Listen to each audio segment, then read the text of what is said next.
తుపాకీనైతే పెంచి పోషిస్తున్నాయో, ఏ తుపాకీ అయితే తమకు రక్షణగా నిలుస్తుంది అనుకుంటున్నారో ఇప్పుడు ఆ తుపాకులై వాళ్ళ పాలిట మరణ శాసనాలుగా మారుతున్నాయి. మొన్నటికి మొన్న అమెరికా గురించి మాట్లాడుకుంటే ఇప్పుడు ఈ వంతు ఆస్ట్రేలియాలోని సిడ్నీలో కాల్పుల కలకలం రేగింది. బాండీ బీచ్లో కాల్పులు జరిపారు దుండగులు. సర్ప్ క్లబ్ పక్కనే ఉన్న బ్రిడ్జ్ పై నుంచి కాల్పులు జరిపారు. 10 మంది మృతి చెందారు ఈ ఘటనలో, మరికొంతమందికి గాయాలయ్యాయి. క్లబ్లో జరుగుతున్న ఈవెంట్లో ఈ టార్గెటింగ్ ఆ విజువల్స్ మీరు చూడొచ్చు. బహుశా ఆ పదాన్ని నేను ఇక్కడ ఉపయోగించాలనుకోలేదు, అందుకే దాన్ని స్కిప్ చేయడం జరిగింది. 2 దుండగులపైకి పోలీసులు ఎదురుకాల్పులు జరిపారు. ఒకరు మృతి చెందారు, ఒకరిని అదుపులోకి తీసుకున్నారు పోలీసులు. ఇంట్రెస్టింగ్గా ఒక దుండగుడిని వెనకాల నుంచి ఒక వ్యక్తి వచ్చి చాలా సాహసోపేతంగా ఇద్దరు కాల్పులు జరిపిన వ్యక్తుల్లో ఒక వ్యక్తిని వెనకాల నుంచి ఒక వ్యక్తి వచ్చి ఇలా వెనకాల తన మెడ పట్టేసుకుని బిగించేసి ఆ తుపాకీని లాగేసుకున్నాడు. బహుశా చాలా ధైర్యాన్ని ప్రదర్శించాడని చెప్పుకోవాలి. అయితే ఈ ఘటనలో ఒకరు మృతి చెందారు, మరొకరిని అదుపులోకి తీసుకున్నట్టుగా తెలుస్తోంది. బాధితులను కాపాడేందుకు హెలికాప్టర్ను రంగంలోకి దించారు. 30 అంబులెన్స్లను కూడా రంగంలోకి దించింది ఆస్ట్రేలియా ప్రభుత్వం. దానికి సంబంధించిన బిగ్ బ్రేకింగ్ న్యూస్ చూస్తున్నారు.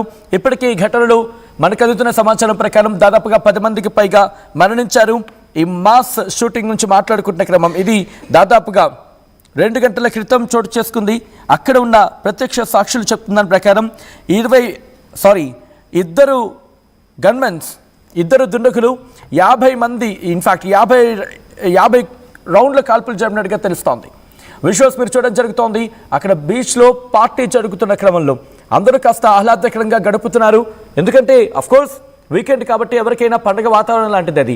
ఎప్పుడైతే కాల్పులు జరిపిన సందర్భం అక్కడ కాల్పుల తూటాలు వినిపించాయో వెంటనే అక్కడి నుంచి పరుగులు పెడుతున్న ఆ విజువల్స్ మీరు చూడడం జరుగుతోంది. ఒక విజువల్ కూడా ఆర్టీవీ దగ్గర ఉంది.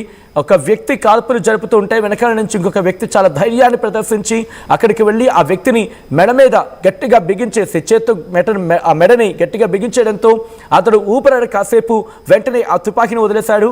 ఏ వ్యక్తి అయితే ధైర్యాన్ని ప్రదర్శించడం వెంటనే ఆ వ్యక్తి ఆ తుపాకీ తీసుకొని అతను బెదిరించి అక్కడ హోల్డ్ చేయడం జరిగింది. అలా ఒక వ్యక్తి దొరికినట్టుగా తెలుస్తోంది. ప్రస్తుతం బాండీ బీచ్లో ఎటువంటి ఉద్రిక్త వాతావరణం మీరు చూడొచ్చు. వెంటనే వాళ్ళందరూ కూడా అక్కడి నుంచి పరుగులు పెడుతున్న క్రమం, పరుగులు పెట్టి అక్కడి నుంచి పారిపోతున్నారు.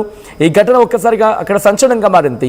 ఈ కథనం మిమ్మల్ని కాస్త కలవరపరచచ్చు, అయితే మిమ్మల్ని కలవరపాటు గురి చేయడం ఆర్టీవీ ఉద్దేశం కాదు. కానీ ఇటువంటి కథనాలు చూసినప్పుడు కాస్త కలవరపాటు గురి అవకాశం ఉంటుంది కాబట్టి దీనికి సంబంధించి తగిన జాగ్రత్తలు తీసుకోవాలని ఆర్టీవీ సూచించడం జరుగుతోంది. మరి ముఖ్యంగా బాండీ బీచ్లో సిడ్నీలో ఈ ఘటన జరిగింది. 2 దుండగులు కాల్పులకు తెగబడ్డారు. అయితే దీనికి సంబంధించి మాట్లాడుకునే క్రమంలో ఆ గన్మెన్స్కి సంబంధించి మాట్లాడుకుంటే ఒకరు చెట్ల వెనకాల నిలబడి కాల్పులకు పాల్పడ్డారు.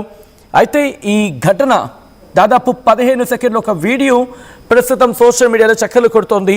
ఒక వ్యక్తి వెనకాల నుంచి వచ్చి అంటే కారు వెనకాల దాక్కుని మెల్లిగా నక్కి వెళ్ళి ఆ దుండగుడిని గట్టిగా పట్టేసుకొని చాలా దృఢంగా ఉన్నాడు మనిషి, చాలా ఎత్తుగా అలాగే చాలా దృఢంగా ఉన్నాడు మనిషి.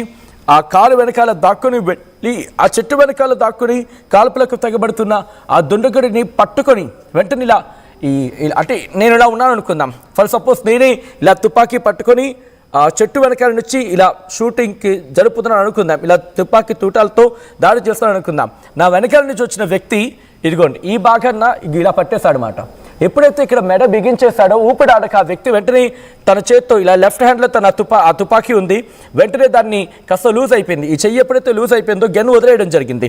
వెంటనే వ్యక్తి ఏం చేశాడు, వెనకాల నుంచి వచ్చి ఎప్పుడైతే మెడ భాగాన్ని ఇలా బిగించేశాడో ఇదిగోండి నేను జస్ట్ ఇలా టచ్ చేస్తే చూడండి నా గొంతు మాట కూడా సరిగ్గా పగట్లేదు. సో అటువంటిది ఎప్పుడైతే అతగాడికి ఊపిరి అందట్లేదు వెంటనే ఆ తుపాకీ తీసేసుకొని లాగేసుకొని అటువైపు పారిపోతుంటే ఇలా అతగాడి వైపు దాన్ని ఏమంటారు చూపించి వాడు అక్కడే ఆగిపోయేలా, ఆ దుండగుడు అక్కడే ఆగిపోయేలా చేశాడు. దీంతో ఒక వ్యక్తి పట్టుబట్టడం జరిగినట్టుగా తెలుస్తోంది. ఇంకొక వ్యక్తి ఘటనా ప్రదేశంలోనే పోలీసులు ప్రజలను కాపాడే క్రమంలో భాగంగా కాల్పులకు తెగబడినప్పుడు ఒకడు మరణించినట్టుగా తెలుస్తోంది. ప్రస్తుతం దీని మీద ఇజ్రాయెల్ ఫినాన్స్ మినిస్ట్రీ కూడా రియాక్ట్ అయినట్టుగా తెలుస్తోంది.